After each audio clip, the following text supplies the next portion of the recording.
नमस्कार, आप देख रहे हैं इंडिया न्यूज में आपके साथ तरन्नुम जहान शेख। बुलेटिन की शुरुआत फटाफट अंदाज में।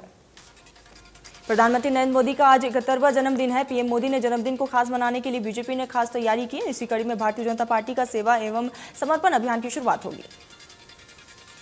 7 अक्टूबर तक चलने वाले इस अभियान में भाजपा के कार्यकर्ता विभिन्न कार्यक्रमों के माध्यम से गांव घर घर तक पहुंचकर लोगों से संपर्क और संवाद करेंगे और सेवा कार्य भी शुरू करेंगे।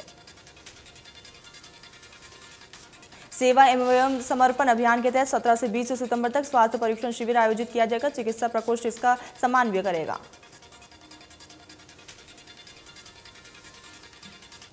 युवा मोर्चा के कार्यकर्ता रक्तदान शिविर आयोजित करेंगे, जबकि अनुसूचित मोर्चा के कार्यकर्ता गरीब बस्तियों में फल और अन्य आवश्यक वस्तुओं का वितरण करेंगे। पीएम मोदी के जन्मदिन के पूर्व संध्या पर वाराणसी में विशेष गंगा आरती की गई, जिसमें उनकी लंबी उम्र की कामना की गई। जिले के अर्सी घाट पर जय मां गंगा सेवा समिति ने दीप से 71 लिखकर प्रधानमंत्री की तस्वीर रखकर दीप जलाए गए और दीप उत्सव का कार्यक्रम मनाया गया। राष्ट्रपति रामनाथ कोविंद ने पीएम मोदी को जन्मदिन की बधाई दी और लिखा है कि आप स्वस्थ रहें और राष्ट्र सेवा करते रहें। बीजेपी अध्यक्ष जेपी नड्डा ने पीएम मोदी को जन्मदिन की बधाई दी। उन्होंने ट्वीट कर लिखा है कि विकास के प्रति समर्पित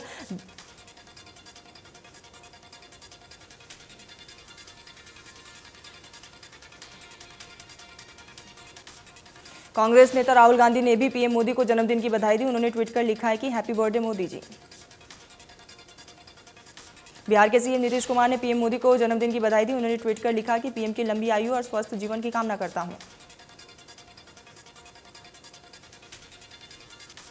यूपी के सीएम योगी आदित्यनाथ ने पीएम को जन्मदिन पर बधाई दी। उन्होंने ट्वीट कर लिखा है कि प्रभु श्री राम की कृपा से आपको दीर्घ आयु और उत्तम स्वास्थ्य की कामना करता हूं। मुख्यमंत्री अरविंद केजरीवाल ने पीएम नरेंद्र मोदी को जन्मदिन की बधाई दी। तो वही सीएम मनोहर लाल ने भी ट्वीट करके प्रधानमंत्री नरेंद्र मोदी को जन्मदिन की बधाई दी। उन्होंने लिखा कि मोदी जी के कुशल नेतृत्व में देश सदैव नई बुलंदियों को छूता रहे। प्रधानमंत्री नरेंद्र मोदी ने विश्वकर्मा पूजा के मौके पर देशवासियों को बधाई दी। प्रधानमंत्री नरेंद्र मोदी ने ट्वीट कर संदेश में कहा है कि भगवान विश्वनाथ जयंती की आप सभी को हार्दिक शुभकामनाएं। केंद्रीय सड़क परिवहन और राजमार्ग मंत्री नितिन गडकरी ने सोहना स्थित लोहटकी गांव में दिल्ली मुंबई एक्सप्रेसवे का निरीक्षण किया। इस दौरान उनके साथ हरियाणा के मुख्यमंत्री मनोहर लाल भी मौजूद रहे। देश के सबसे लंबे 8 लेन का ये एक्सप्रेसवे गुरुग्राम जिले के 11 गांव और पलवल के 7 गांव के साथ नूंह जिले के 43 गांव से होकर गुजरेगा। निरीक्षण के दौरान नितिन गडकरी ने भारतीय राष्ट्रीय राजमार्ग प्राधिकरण के कार्यक्रम में कहा है कि हाईवे निर्माण के बाद दिल्ली से मुंबई तक 12 घंटे में पहुंच सकेंगे। हरियाणा में इस हाईवे की कुल लंबाई 160 किलोमीटर होगी, जिस पर करीब 10,040 करोड़ रुपए खर्च होंगे। प्रदेश में इस हाईवे का समापन नूंह जिला के फिरोजपुर झिरका में होगा। एक्सप्रेसवे के बनने से हरियाणा में यातायात की कनेक्टिविटी अपेक्षाकृत बढ़ेगी और नूंह और पलवल जिले में कई चौराहों के जरिए ये बड़े राजमार्ग जैसे केएमपी और डीएनडी सोहना आदि से जुड़ेगा। इस एक्सप्रेसवे के बनने से हरियाणा प्रदेश में रोजगार सृजन के अवसर भी बढ़ेंगे, क्योंकि इससे हरियाणा की कनेक्टिविटी राजस्थान, मध्य प्रदेश, गुजरात और महाराष्ट्र से पहले अपेक्षा में ज़्यादा जुड़ेगी। मत्स्य विभाग के साथ मीटिंग के बाद कृषि मंत्री जेपी दलाल ने की प्रेस कॉन्फ्रेंस। कृषि मंत्री बोले, आज से 67 साल पहले मत्स्य विभाग का छोटा विभाग था। इस साल का बजट 6 करोड़ से बढ़ाकर 124 करोड़ किया गया। जेपी दलाल बोले, हमारी कोशिश है कि इस बजट से बाहर भी इस पर लगभग 200 करोड़ रुपए खर्च किए जाएंगे। जेपी दलाल ने कहा कि प्रधानमंत्री का विजन है कि किसानों की आय दोगुना हो। इसी सोच के साथ डेयरी और परंपरागत खेती से हटकर भी आय बढ़ाई जा सकती है। हरियाणा प्रति एकड़ मछली उत्पाद में लगभग 9% के साथ पहले नंबर पर है और लगभग 8% के साथ पंजाब दूसरे नंबर पर। कृषि मंत्री बोले, बेरोजगार बच्चों से ये अपील कर रहा हूं कि कारोबारी बने और जॉब लेने की बजाय जॉब दें। पिछले 10 महीनों से बंद दिल्ली बॉर्डर के रास्ते खुलवाने के लिए सरकार की तरफ से बनाई गई हाई पावर कमेटी की किसान बातचीत के लिए तैयार। किसानों का कहना है कि उन्होंने कोई भी रास्ता बंद नहीं किया रखा है। रास्ते तो सरकार और पुलिस ने बंद कर रखे हैं। ऐसे में सरकार को उन लोगों से बातचीत करनी चाहिए जिन्होंने रास्ते बंद कर रखे हैं। किसानों का कहना है कि हम तो सिर्फ नेशनल हाईवे पर बैठे हुए, लेकिन पुलिस ने दिल्ली आने जाने वाले छोटे रास्ते तक बंद कर दिए। उन्होंने कहा कि रास्तों को खुलवाने के लिए कई बार प्रशासनिक अधिकारियों से बातचीत की गई। फतेहाबाद में आगामी कुछ दिनों में धान का सीजन शुरू हो जाएगा। इससे पहले भी पराली की समस्या को लेकर एक बार फिर से किसानों ने सरकार और प्रशासन को चेताया। किसानों का कहना है कि पिछले सीजन में पराली की रकम अभी तक उन्हें नहीं मिली है और ऐसे में एक बार फिर से पराली को आग लगाने पर मजबूर हो जाएंगे। किसान आंदोलन के चलते प्रदेश सरकार का विरोध लगातार जारी है। जेजेपी के संस्थापक अजय चौटाला का पानीपत में जोरदार विरोध प्रदर्शन किया गया। अजय चौटाला स्थानीय आर्य कॉलेज परिसर में जिला कार्यकारिणी की बैठक लेने पहुंचे थे। इससे पहले ही किसान कॉलेज के गेट पर पहुंच गए, काले झंडे दिखाकर विरोध प्रदर्शन किया। कांग्रेस से राज्यसभा सांसद दीपेंद्र हुड्डा ने कहा है कि कांग्रेस पार्टी सिंबल पर नगर निगम और नगर परिषद के चुनाव लड़ेगा।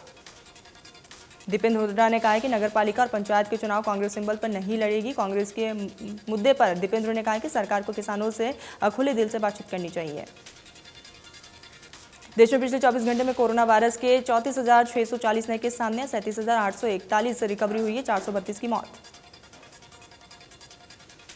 महाराष्ट्र में 24 घंटे में कोरोना के 3,595 नए केस सामने आए। एक दिन में 45 मरीजों ने दम तोड़ा। केरल में पिछले 24 घंटे में कोरोना के 22,000 से भी ज्यादा नए केस सामने, एक दिन में 178 मरीज। कर्नाटक में पिछले 24 घंटे में कोरोना के 1,108 नए मामले सामने आए। एक दिन में 18 लोगों की मौत हुई। कर्नाटक में अब भी 16,000 से ज्यादा एक्टिव केस। दिल्ली में 24 घंटे में कोरोना के 28 नए केस सामने आए। एक दिन में 22 मरीज रिकवर हुए। दिल्ली में 409 एक्टिव केस। प्रदेश में कम हो रहा कोरोना। पिछले 24 घंटे में कोरोना के 9 नए केस सामने आए। एक दिन में 17 मरीज रिकवर हुए। प्रदेश में एक्टिव केस 327। फरीदाबाद में मानव रचना यूनिवर्सिटी के संस्थापक स्वर्गीय ओपी भल्ला की पुण्यतिथि पर यूनिवर्सिटी के प्रांगण में मेगा वैक्सीनेशन कैंप आयोजन किया गया। इसी मौके पर केंद्रीय राज्य मंत्री कृष्णपाल गुर्जर पहुंचे और उन्होंने वैक्सीनेशन कैंप में लोगों का उत्साह बढ़ाया। इसी मौके पर कृष्णपाल गुर्जर ने अपने हाथों से गरीबों को राशन भी बांटा। सोनीपत में वैक्सीनेशन को लेकर लोग काफी जागरूक नजर आए। सोनीपत में करीब 10,70,000 पहली और दूसरी डोज लगाई जा चुकी है। जिला स्वास्थ्य विभाग ग्रामीण क्षेत्र में घर घर जाके वैक्सीन कर रहा है। शहर में करीब 99% और ग्रामीण क्षेत्र में 75% वैक्सीन का डोज लगाया गया। सितंबर महीने में 100% वैक्सीन लगाने का टारगेट पूरा कर लिया गया। वही 3 दिन में मेगा वैक्सीनेशन अभियान के तहत 75,000 वैक्सीन लगाने का टारगेट रखा गया। लगभग 35,000 लोगों को ग्रामीण और शहरी स्तर पर वैक्सीन लगाई जा चुकी है। स्वास्थ्य विभाग ने ग्रामीण क्षेत्रों को स्पेशल टारगेट करते हुए घर घर जाकर वैक्सीन करने का फैसला लिया। मुंबई में आज सुबह एक निर्माणाधीन फ्लाईओवर का एक हिस्सा गिर गया। हादसे में 13 मजदूर जख्मी हो गए। सभी को बीएन देसाई अस्पताल में भर्ती कराया गया। मौके पर पुलिस और फायर ब्रिगेड की टीम रेस्क्यू कर पहुंची है। वहीं हादसे में कोई भी लापता नहीं है और न ही किसी के मरने की खबर। उत्तर प्रदेश की राजधानी लखनऊ समेत कई जिलों में पिछले 24 घंटे में मूसलाधार बारिश हो रही है। तेज बारिश के कारण हुए हादसे में कम से कम 20 लोगों की मौत हुई। मौसम विभाग का कहना है कि अगले 40 घंटे तक बारिश का दौर लगातार जारी रहेगा। इसके चलते सीएम योगी ने आज और कल पूरे प्रदेश भर में सभी स्कूल और कॉलेज को बंद किए। करनाल शहर में लोगों ने एक युवक सौरभ की मौत हो जाने के खिलाफ सड़क को जाम कर दिया। सौरभ एक निजी हॉस्पिटल में कंपाउंडर के तौर पर नौकरी करता था। पुलिस ने युवक का पोस्टमार्टम कराया है, लेकिन परिजनों उसकी हत्या होने की बात कही है। परिजनों ने आरोप लगाया कि सौरभ की हत्या में कई युवक शामिल हैं, इसीलिए उसके शरीर पर चोट के निशान हैं। परिवार के लोग इंसाफ की लगातार मांग कर रहे हैं। वही पुलिस की कार्रवाई से असंतुष्ट होकर परिजनों ने शव को लेकर हंगामा किया। सोनीपत में हाईवे 44 के साथ लगते गांव बल्लभगढ़ के लोग जीवन जीने को मजबूर है। गांव की गलियों में गंदे पानी की वजह से लोग परेशान हैं। गांव के लोगों का कहना है कि जब भी बारिश आती है यहां पर पानी भर जाता है और ऐसे में अभी तक इस पूरे मामले को लेकर कोई भी कार्रवाई नहीं की गई। बीडीपीओ का कहना है कि गांव के विकास के लिए खाते में कोई भी पैसा नहीं है। वही ग्रामीणों ने प्रशासन को चेतावनी दी है और अगर समस्या दूर नहीं हुई तो पहले के सभी रास्ते बंद करेंगे और फिर हाईवे पर जाम लगा देंगे।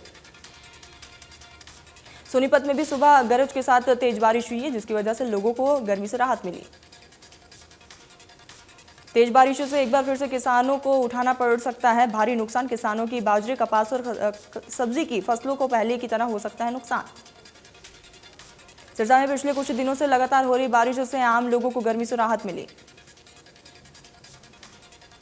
किसानों का कहना है कि बारिश के पानी की निकासी न होने के कारण उनके नरमे कपास की फसल को काफ़ी ज़्यादा नुकसान हुआ है। किसानों ने सरकार से फसल की मुआवजे की मांग की। कृषि विभाग ने भी किसानों की फसल खराब होने की पुष्टि की है। जल्द कृषि विभाग के अधिकारी ड्यूटी लगाकर इस पूरे मामले को लेकर सर्वे रिपोर्ट तैयार करेंगे। चरखी-दादरी जिले में एक तरफ मलेरिया और डेंगू का प्रकोप लगातार जारी है, तो वहीं दूसरी तरफ शहर के सभी आउटर कॉलोनियों में बरसाती पानी भरा हुआ है। पानी निकासी की जगह सिर्फ फॉगिंग की कार्रवाई की जा रही है। 80% शहर में जलभराव जैसी स्थिति। फतेहाबाद में डॉक्टरों की किल्लत से जूझ रहे नागरिक अस्पताल में बिजली गुल हो जाने से मरीजों को काफी ज्यादा परेशानी हुई। अस्पताल में बिजली न होने के चलते करीब आधे घंटे तक अस्पताल में व्यवस्थाएं ठप रही। अस्पताल के कंप्यूटर भी बिजली न होने के कारण बंद हो गए, जिसकी वजह से ओपीडी में बहुत ज्यादा दिक्कतें हुई।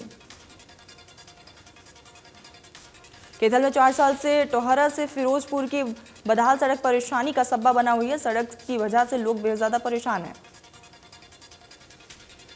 गड्ढों की वजह से हादसे लगातार बढ़ते जा रहे हैं। बावजूद इसके अभी तक इस पूरे मामले को लेकर कोई कार्रवाई नहीं हुई। ग्रामीणों का कहना है कि सड़क पर गड्ढे बारिश में तालाब का रूप लेते हैं, जिसके चलते अक्सर हादसे होते रहते हैं।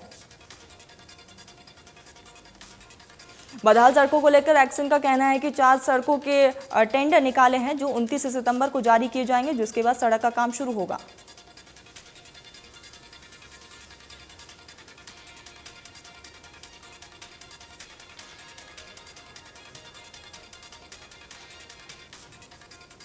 फरीदाबाद के प्राइवेट हॉस्पिटल में विचाराधीन कैदी और SRS group chairman Anil Jindal के बियर पार्टी करते हुए वीडियो वायरल हुआ है। फरीदाबाद के पुलिस कमिश्नर विकास अरोड़ा ने मामले की जांच के आदेश दिए। दूसरी तरफ अस्पताल ने फोन पर अपनी सफाई देते हुए कहा है कि यह वीडियो 4 महीने पुराना है। एसआरएस चेयरमैन अनिल जिंदल के खिलाफ सैकड़ों करोड़ रुपए के फ्रॉड का मामला दर्ज है और वे फिलहाल फरीदाबाद के निमका जेल में विचाराधीन कैदी हैं। अनिल जिंदल का अपनी सुरक्षा में तैनात पुलिसकर्मी और अन्य लोगों के साथ हॉस्पिटल में बियर पार्टी करते हुए वीडियो वायरल हुआ। अंबाला से पंजाब पुलिस ने एक आतंकवादी को गिरफ्तार किया, जिसकी पुष्टि अंबाला पुलिस ने की है। फिलहाल पुलिस आरोपी से पूछताछ में जुटी। पानीपत के समलखा में बदमाशों का आतंक देखने को मिला, जहां भटनागर कॉलोनी में देर रात 2 लोगों को गोली मार दी गई। बदमाशों ने दुकानदार और पूर्व एमसी के भतीजे पर फायरिंग की है। दोनों घायल को प्राइवेट अस्पताल में भर्ती करवाया गया। बाइक सवार 4 बदमाशों ने वारदात को अंजाम दिया। फायरिंग की वारदात सीसीटीवी में कैद। कुरुक्षेत्र के उपमंडल पिओ में चोर और लुटेरों के हौसले बुलंद है। इलाके में चोरी और लूट की वारदात लगातार बढ़ती जा रही है, जिसमें हथियारबंद लुटेरे ने उपमंडल के प्रीति को रोककर हथियारों के बल पर जेवरात लूटे। रोहतक जिला के टोटली गांव के पास ट्रेन नंबर 8 में एक तेज रफ्तार कार गिर गई, जिसकी वजह से 2 लोगों की मौत। पुलिस को नहर में कार गिरने की सूचना मिली, जिसके बाद सूचना के आधार पर पुलिस ने कार को क्रेन की मदद से बाहर निकाला। चारों युवकों को रोहतक पीजीआई ले जाने के बारे में पता चला है। पुलिस ने पीजीआई में पहुंचकर मृतक के परिजनों के बयान दर्ज किए और आगे की तफ्तीश शुरू की। रोहतक की जनता कॉलोनी चौक से कुछ ही दूर पर एक युवक का शव मिला है। मृतक की पहचान जनता कॉलोनी के रहने वाले गगनदीप के रूप में हुई। सूचना मिलने के बाद एफएसएल की टीम भी मौके पर पहुंची और आगे की तफ्तीश में जुटी। पुलिस का कहना है कि सुबह कंट्रोल रूम से सूचना मिली थी कि सड़क पर एक युवक का शव पड़ा हुआ है। पुलिस ने परिजनों को सूचना दी और शव को पोस्टमार्टम के लिए भेजा। रोहतक के भैंसुरी समाचना रोड पर युवक का शव मिलने से हड़कंप मच गया है। मृतक के पास से आधार कार्ड मिले, उसी आधार कार्ड के आधार पर पहचान हुई। सूचना मिलते पुलिस और एफएसएल की टीम मौके पर पहुंची और आगे की तफ्तीश शुरू की। सिरसा में देवीलाल विश्वविद्यालय से संबंधित कॉलेजों में दूसरे दिन भी ऑनलाइन परीक्षाएं हुई। ऑनलाइन परीक्षाओं की वजह से छात्र बेहद ज्यादा परेशान। छात्रों का कहना है कि बहुत से छात्राओं को उत्तर पुस्तिका नहीं मिली है, यूजर आईडी और पासवर्ड भी नहीं मिला, जिसकी वजह से परेशानियों का सामना करना पड़ा। सीडीएलयू से संबंधित लगभग 3500 विद्यार्थी ऑनलाइन परीक्षा देने पहुंचे थे, जिसकी वजह से बच्चे बेहद ज्यादा परेशान नजर आए। देश के लिए 20 साल की उम्र में शहीद होने वाले भोंडसी के वीर सपूत तरुण भारद्वाज को श्रद्धांजलि देने के लिए लोग लगातार पहुंच रहे हैं। गुरुवार को हरियाणा के परिवहन और खनन मंत्री मूलचंद शर्मा और बीजेपी नेता सूरजपाल अम्मू ने तरुण भारद्वाज को श्रद्धांजलि दी। एलन मास्क की कंपनी स्पेस एक्स का पहला ऑल सिविलियन क्रू बुधवार तक अंतरिक्ष की ओर रवाना हो गया। ये यात्री इंटरनेशनल स्पेस सेंटर से 160 किलोमीटर ऊंची कक्षा से दुनिया की परिक्रमा करते हुए अंतर्राष्ट्रीय में 3 दिन गुजारेंगे। टीम इंडिया के कप्तान विराट कोहली ने टीम इंडिया की कप्तानी छोड़ने का ऐलान किया। विराट कोहली ने कहा है कि उन्होंने मुख्य कोच रवि शास्त्री और रोहित शर्मा सहित उनके साथियों से सलाह लेने के बाद ये बड़ा फैसला लिया। कोहली ने कहा है कि उन्होंने भारतीय क्रिकेट कंट्रोल बोर्ड के अध्यक्ष सौरव गांगुली और सचिव जय शाह को अपने फैसले से अवगत करा दिया था। विराट कोहली भारत की ओर से सबसे ज्यादा टेस्ट मैच की कप्तानी करने वाले पहले कैप्टन हैं। विराट ने धोनी को भी पीछे छोड़ा।